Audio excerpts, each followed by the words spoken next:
Qual é a cara do Brasil?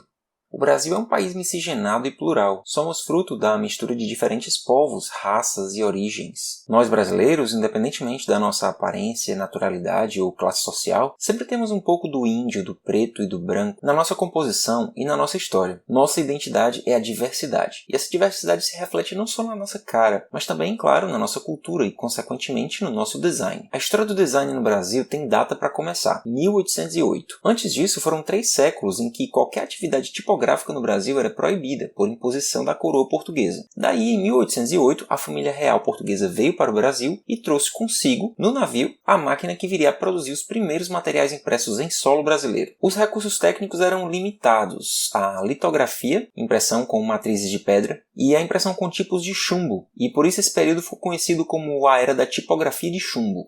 Em 1817, ainda no reinado de Dom João VI, antes da independência, foi enviada ao Brasil a Missão Artística Francesa, que introduziu o ensino superior da arte acadêmica e revolucionou o cenário das belas artes no nosso país. A missão francesa vinha disposta a fortalecer a tendência neoclássica, que estava forte na Europa nessa época, mas ainda encontrou bastante resistência da tradição barroca, que tinha criado raízes aqui. Um dos integrantes dessa missão artística francesa foi Jean-Baptiste Debré, que ajudou a fundar, no Rio de Janeiro, uma academia de artes e ofícios, que mais tarde viria a se tornar a Academia Imperial de Belas Artes. Da AIBA saíram nomes importantes da arte no Brasil, como Vitor Meirelles, Pedro Américo e Eliseu Visconti, que começou a mostrar as primeiras influências impressionistas.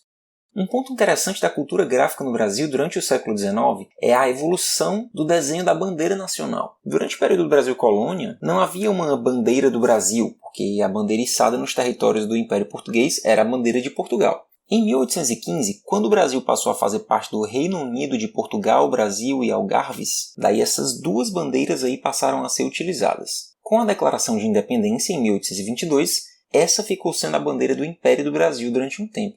A forma do losango e as cores verde e amarelo já haviam sido projetadas dessa maneira 2 anos antes por Jean-Baptiste Debré a pedido do rei Dom João VI. E alguns autores acreditam que o Debré se inspirou em estandartes do Império Napoleônico francês. Lembra que a França era uma grande referência cultural e política dessa época. Com a proclamação da República em 15 de novembro de 1889, o advogado e líder civil Rui Barbosa propôs essa bandeira, fortemente inspirada na dos Estados Unidos, para ser a bandeira republicana brasileira. Mas ela só foi usada oficialmente por 4 dias. Marechal Deodoro, que embora tenha proclamado a República, foi um monarquista a vida inteira, sugeriu que a nova bandeira republicana deveria ser igual à bandeira imperial antiga, apenas retirando-se a coroa imperial do centro do desenho. Um novo projeto, então, foi apresentado por Raimundo Teixeira Mendes, intelectual e membro da Igreja Positivista do Brasil, resgatando o desenho da bandeira anterior, adicionado de uma esfera azul com uma faixa onde se lê Ordem e Progresso, inspirada na frase de autoria do filósofo positivista francês Auguste Comte. O decreto que oficializou a bandeira republicana justifica que as cores da nossa antiga bandeira, a imperial, recordam as lutas e as vitórias gloriosas do exército e da armada na defesa da pátria, e que essas cores, independentemente da forma de governo, simbolizam a perpetuidade e a integridade da pátria entre as outras nações. Então, no dia 19 de novembro de 1889, 4 dias depois da proclamação da República, adotou-se a bandeira que a gente conhece hoje. O decreto que oficializa o laço nacional diz que ele será composto das cores emblemáticas, verde de primavera e amarelo doiro. Daí vem aquela interpretação popular de que o verde representa as florestas, o amarelo representa o ouro, etc.